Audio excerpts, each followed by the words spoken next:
You think कि Trump is controlled by Israel? 110%। Trump को Netanyahu order करते हैं कि you have to bomb on Iran.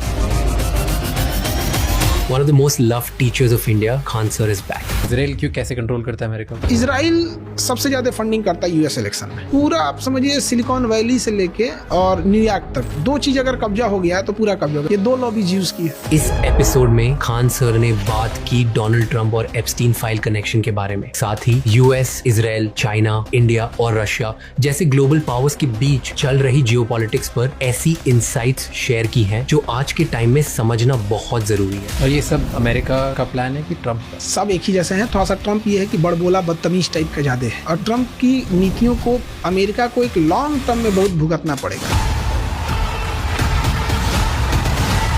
ऐसी सिचुएशन में ट्रम्प को कौन रोक सकता है? ट्रंप को तो वहाँ की पब्लिक को इस पे काम करना चाहिए। बट वहाँ की पब्लिक भी क्या है, जो एप्स्टीन फाइल पे आवाज नहीं उठा सकी, वो क्या करेगा? Who do you think America के लिए सबसे बड़ा खतरा कौन है? रसिया, पुतिन को ये लोग निपटाएंगे। लोग कैसे? पुतिन के जो टॉप जनरल्स हैं ना, ये उससे इसका एसेसिनेशन करवाएंगे। क्या बॉस है अमेरिका सबका? ऑब्वियस बात है, कोई कुछ बोल के देखे। और अमेरिका के चाल पे थोड़ा थोड़ा चलता है चाइना। उसने ना उसको रखा है, वो बर्गर है जो, क्या नाम है उसका, डोमिनोज का बर्गर, क्या नाम है, किम जोंग, उसको रखा हुआ है। तो चाइना क्या करता है ना, उसको हथियार देता है, तुम टॉर्चर करना है इसको। आपको लगता है अभी चाइना और अमेरिका के बीच में लड़ाई होगी ताइवान को लेकर? चाइना बस इतना चाह रहा है कि अमेरिका ईरान में उलझ जाए। अमेरिका जहां उधर उलझेगा ताइवान को समेट देगा। पाकिस्तान तो बड़बोला है, चाइना घातक है।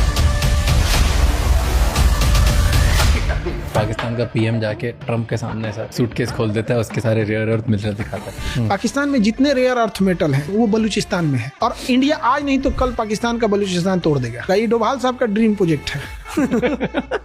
बांग्लादेश अपने लिए खतरा है? अभी तो है, पैदा नहीं हो पा रहा था बांग्लादेश। 1971 में नॉर्मल डिलीवरी नहीं हो रही थी, तो हम लोग ऑपरेशन से किए। हम लोग किससे डरते हैं? किसी से नहीं डरते हैं, लेकिन हम डरा नहीं पाते हैं किसी को। ये हमारी है। Do you think World War III start होगी?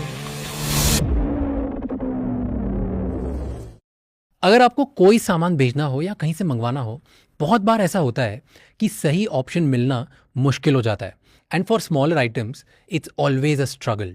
इसीलिए आई सजेस्ट पोर्टर। इनके 2 wheelers can easily handle up to 20 kg, and the best part is कि ऐप पर जो प्राइस दिखता है वही फाइनल प्राइस होता है।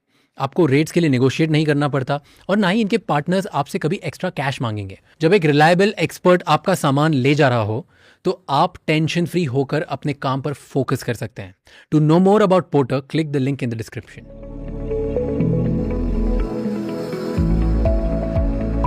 तो पिछली बार ना हमने पाकिस्तान और इंडिया की रिलेशनशिप की बात करी थी। इस बार मैं चाहता था कि अपन अमेरिका और इंडिया की रिलेशनशिप की बात करें। तो अमेरिका इतना पावरफुल क्यों है? वो ना सबसे बड़ा देश है, ना सबसे ज़्यादा पॉपुलेशन वाला देश है। पहले एक टाइम पर जब वो पावर में आया, उस टाइम पे सबसे ज़्यादा दुनिया में इन्फ्लुएंस और जो लोगों पे दबदबा था वो भी उसका नहीं था। तो कुछ नहीं था उसके बाद भी, लेकिन उसके बाद भी आज पूरा देश, पूरा दुनिया उसको सुनता है। हमारा देश भी, हर देश। हमारे ऊपर परमाणु बम मारने आया तो फिर भी दोस्त बनते हैं हम लोग। तो हर देश पे ऐसा ही है। हाँ। जापान को मार के जापान की सिक्योरिटी खुद करता है आज भी। दोनों परमाणु बम जापान पे मारा 1945 में, आज भी जापान की सिक्योरिटी अमेरिका ही करता। तो ऐसा क्यों है? वो क्यों पावरफुल कैसे बन गया इतना? अब देखिए, इसके कई रीजन है। अब जैसे हम लोग पहले इंडिया पाकिस्तान के रिलेशन की बात किए थे, तो हमारे से अभी पाकिस्तान रिलेशनशिप से हट गया है। अभी उसका चक्कर चल रहा है चाइना से। पाकिस्तान उसको यूज करके छोड़ दिया। तो उसके अब हटाते हैं उसकी में। अमेरिका के साथ क्या है ना, एक कहावत कहा जाता है, ज्योग्राफी क्रिएट्स इकोनॉमी। आपकी ज्योग्राफी कैसी है वहां हो जाएगा। जैसे झारखंड की ज्योग्राफी, ऑटोमेटिक खनिज निकल रहा है वहां से, ऑटोमेटिक।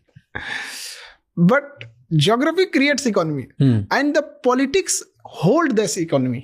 अगर आपका पॉलिटिक्स वहां पे राजनीति खराब है ना, तो वो इकोनॉमी बर्बाद हो जाएगी। झारखंड, उसकी ज्योग्राफी उसको पैसा दे रही है, बट पॉलिटिक्स वहां पे उतना सस्टेन नहीं कर पाई।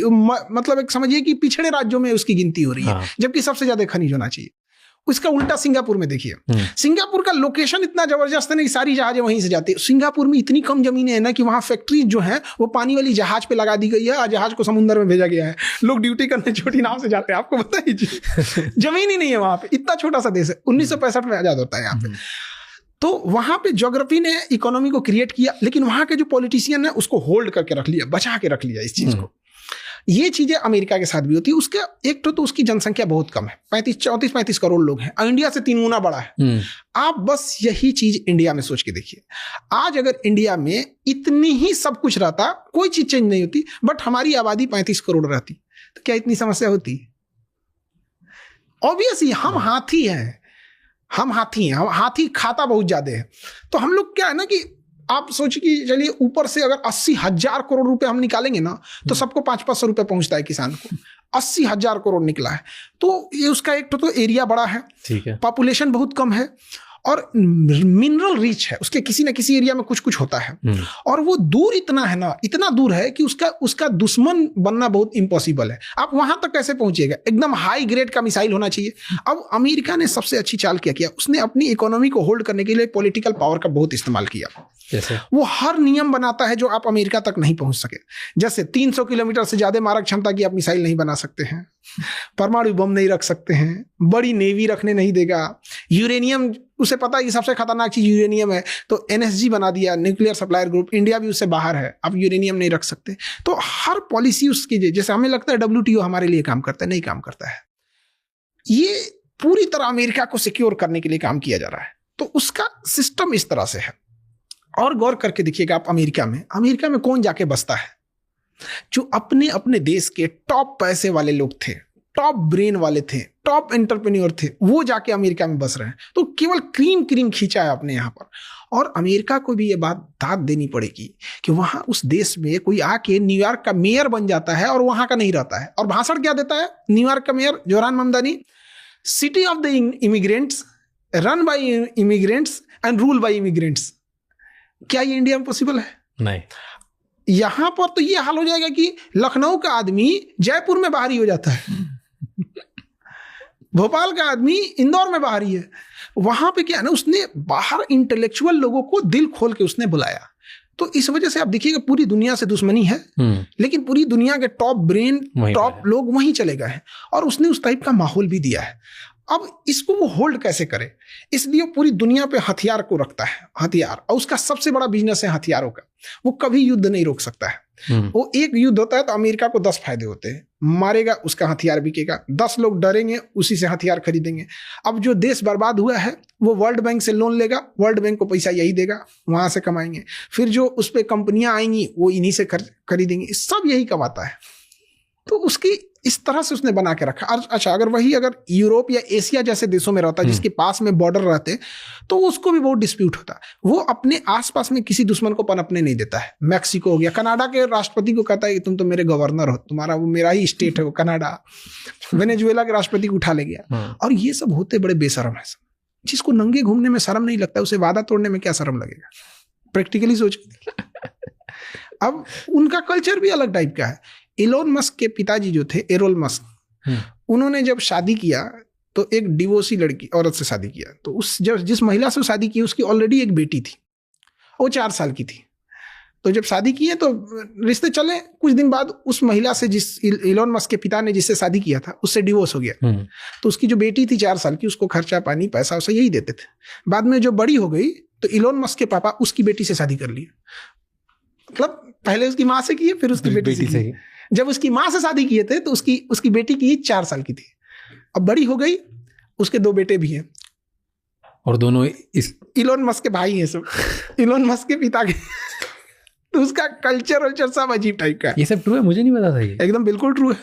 पर ऐसे ओके, तो ऐसा कल्चर क्यों है? ऐसा किसी को किसी चीज से फर्क नहीं पड़ता? अपना कल्चर है तब तो। हम लोग इंडिया वाले, इंडिया का कल्चर, वहां जो जहां से गया अपना कल्चर बना दिया है। अब किसी को अपने एरिया में रहने पे, अब जैसे हमको श्रीलंका में घुमा दीजिएगा, श्रीलंका में हमको कौन जान रहा है? हम लोअर टी शर्ट पहन के घूम देंगे।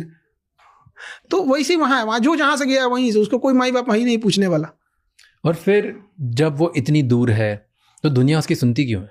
पावर है उसके पास। सबसे बड़ा चीज क्या है, वो ये कंट्रोल करता है कि आप हर घर में क्या क्या यूज हो रहा है, उसको वो कंट्रोल करता है। ये कैसे आया उसके पास? वो सेकेंड वर्ल्ड वॉर के टाइम पे ना वो हथियार बनाता था और ब्रिटेन को हथियार बेचता था। और सेकेंड वर्ल्ड वॉर के पास पूरी दुनिया में डर का माहौल हो गया कि हमारा पैसा लूट जाएगा, हमारा सोना लूट जाएगा। तो सारे देशों ने ना पैसा और सोना लेके रख दिया अमेरिका के पास। अब अमेरिका को लग गया कि सोना देना नहीं है इसको। अब क्या करें? तो इसके लिए उसने एक डॉलर कूटनीति लाई। उसने कहा ना कि आपको जो चीज खरीदना है, हथियार खरीदना है ना, हथियार खरीद लीजिए, लेकिन पैसा डॉलर में लीजिएगा। तो सोना रखा था, डॉलर छापने में क्या जाता है, डॉलर छाप छाप के दे रहा था। इससे अमेरिका को लगा ना ये हमारा डॉलर तो छाप देंगे, हमको क्या जाता है, यही पैसा देंगे। और यहीं से वो सोचा कि पूरी दुनिया को हम मजबूर कर देंगे कि आप कोई भी चीज खरीदिएगा तो डॉलर में खरीदिएगा। आज भी दुनिया का 80% से ज्यादा ट्रेड डॉलर में होता है। और उसने सोचा, और कोई अगर डॉलर लेने से मना किया तो या तो उसको डायरेक्ट मारेगा या तो इनडायरेक्ट मारेगा। जैसे वेनेजुएला को डायरेक्ट ले गया, ईरान को डायरेक्ट ले गया। इनडायरेक्ट लेना रहेगा तो इनडायरेक्ट भी उसके पड़ोसी को हथियार दे देगा। कुछ नहीं करना, उसके मंत्रिमंडल में 4 आदमी को करोड़ों रुपया दे देगा, 100 करोड़ रुपया पकड़ा देगा। वो कहेगा कि हम प्रधानमंत्री हटा के वही रहेगा, तो तख्ता पलट करा देगा। शेख हसीना के साथ क्या किया, यही कराया। और इसके लिए उसका साथ देती है सब सोशल मीडिया। हर घर में सोशल मीडिया है, ट्विटर उसका, फेसबुक उसका, हर चीज पर उसका अपना कंट्रोल है। और वहां से वो नैरेटिव सेट करता है। पहले उस देश की इकोनॉमी चौपट करेगा, वहां महंगाई लाएगा, अपोजिशन लीडर्स को भर भर के पैसे देगा, अपोजिशन लीडर्स के बातों को सोशल मीडिया से उठाएगा, जिनकी सरकार गिरानी है उनके केवल नेगेटिव चीज़ों को चलाएगा। 5-7 साल जब ये हो जाएगा तो फिर देखेगा कि उनके टॉप जो करीबी लोग हैं उनको खरीदना चालू करेगा, अपने एजेंट्स को भेजेगा CIA के थ्रू, और धीरे धीरे करके पूरी इकोनॉमी गिरा देगा।